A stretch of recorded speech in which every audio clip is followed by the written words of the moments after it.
उधर हो जा, उधर हो जा, नीचे हाँ उसको चले उधर को चले चले हाँ वेरी गुड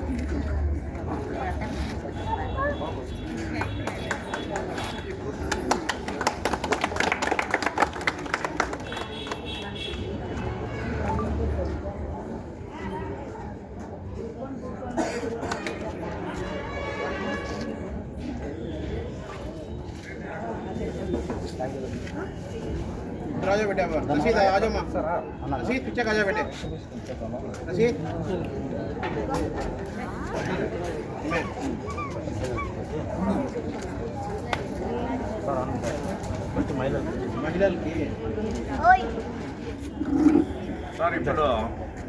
పునాది అయినటువంటి రాజ్యాంగాన్ని నిర్మించడంలో ఆయన ఒక ముఖ్య పునాదిగా ఉండి ఈ భారతదేశానికి ఒక దిశానిర్దేశం ఇచ్చారు. మనము ఆయన జీవితం నుంచి నేర్చుకోవాల్సినటువంటి విషయాలు చాలా ఉన్నాయి. సమానత్వం ఆయన నేర్పించారు. మనము ఏదన్నా కానీ జీవితంలో సమానత్వంగా ఉండడానికి ఏదన్నా అడ్డం వస్తే దానికోసం పోరాడి నిలబడడం అనేది ఆయన నేర్పించాడు మనకి. మన జీవితంలో ఏది కూడా మనకి ఆయనకి నీళ్లు ఏమంటారు బాబాసాహెబ్ గారు స్కూల్లో బడిలో కూర్చోడు ఆ లాస్ట్లో కూర్చోబెట్టేవాళ్ళు. నీళ్ళు అడిగితే నీళ్ళు ఇచ్చేవాళ్ళు కాదు. అలాంటి పరిస్థితుల నుంచి ఆయన బాగా చదువుని ఒక పెద్ద మిచ్చనగా యూజ్ చేసుకొని బాగా చదివి ఆయన పెద్ద పెద్ద యూనివర్సిటీలో చదివి ఒక మంచి విద్యావేత్తగా లాయర్గా ఎదిగి మనకి ఒక దశానిర్దేశం చూపించేటువంటి పెద్ద ఒక దీపంలా వెలుగులా ఆయన అభివృద్ధి చెందారు. మనము మన పిల్లల్ని కూడా అదే స్ఫూర్తితో మనం పెంచాలి. అదే స్ఫూర్తితో పిల్లల్ని విద్య నేర్పించాలి. అదే స్ఫూర్తితో మనము ముందుకెళ్ళాలి. సో బాబాసాహెబ్ గారి జీవితాన్ని మనం ఆదర్శంగా తీసుకుంటూ భావితరాలకు ఆయన ఆదర్శం అని మనం చూపిస్తూ ముందుకెళ్ళాలని ఈ అవకాశానికి ఇచ్చినటువంటి ఇక్కడ ఉన్నటువంటి అందరికీ నా సోదరులకి నా సోదరీమణులకి మరియు ఇక్కడ వచ్చినటువంటి ప్రతి ఒక్క నాయకుడికి నేను మనస్ఫూర్తిగా ధన్యవాదాలు తెలుపుతున్నాను. మీకు ఏమన్నా ఎందులో ఇబ్బంది జరిగింటే నేను క్షమించాలని కోరుకుంటున్నాను. మేము ఎందుకంటే ఈ ప్రోగ్రాం జరపడంలో ఏదైనా చెప్పండి.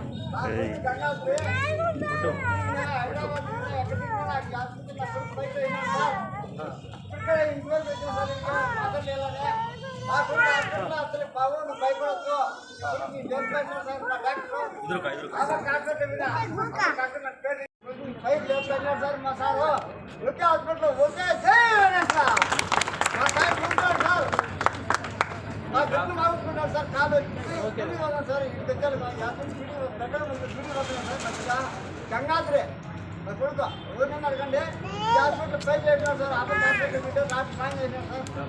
మళ్ళీ ఆవిడ చెప్పకూడదు నీ బాబు నీ పెద్ద పైకి లేపా నీకు పైకి లేదన్నారు సార్.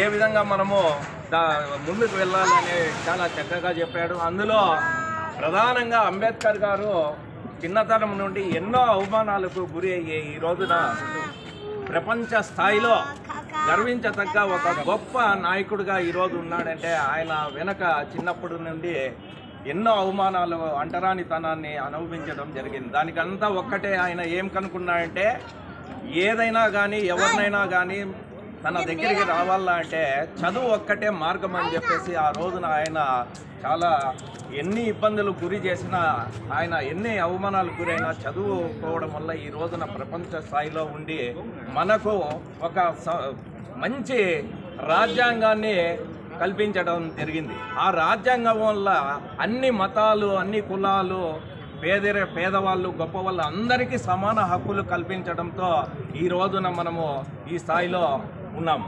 అంతేవిధంగా ఈ రోజున ఈ కార్యక్రమం మంచి రోజున అంబేద్కర్ జయంతి రోజున ఈ కార్యక్రమం చేపట్టినటువంటి మన నిస్సార్ గారు నిజంగా వీళ్ళేమో కొత్త వాళ్ళు కాదు, వీళ్ళ అమ్మ నాన్న ఉపాధ్యాయులు అన్నమాట. మైనుద్దీన్ సారు ఆయన సతీమణి కూడా ఎన్నో సామాజిక కార్యక్రమాలు వాళ్ళు చేసేవారు.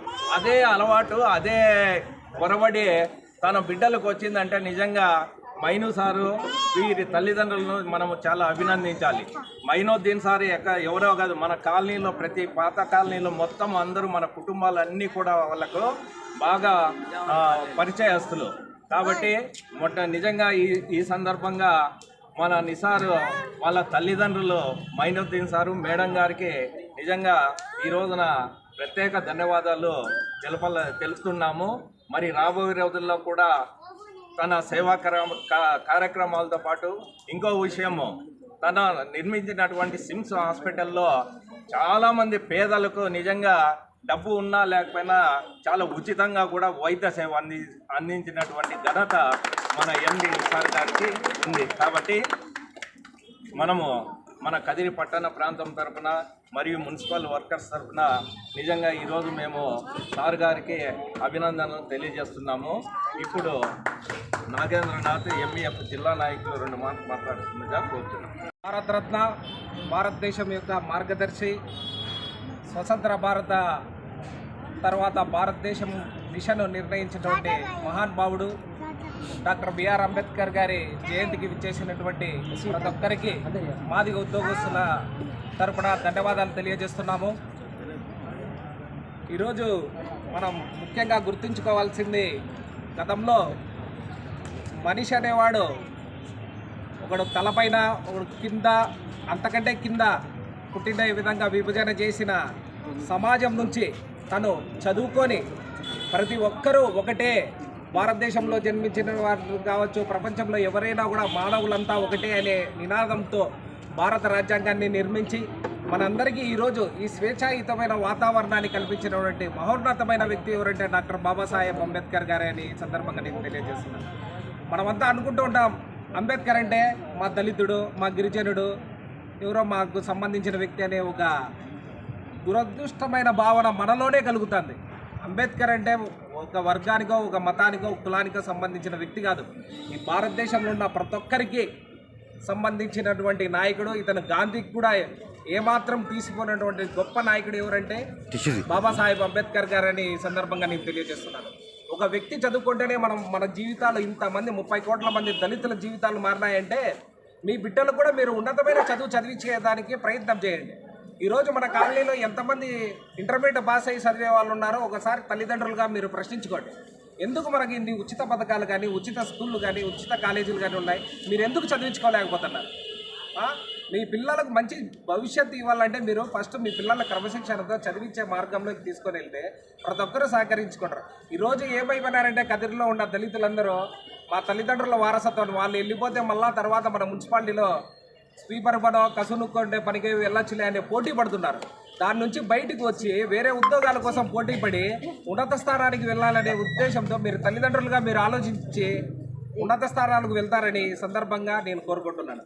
అలాగే మనకు తమ్ముడితో సమానుడు సిమ్స్ ఎండి నిసార్ యాసిన్ గారు చాలా చక్కటి కార్యక్రమాలు నిర్వహిస్తున్నారు.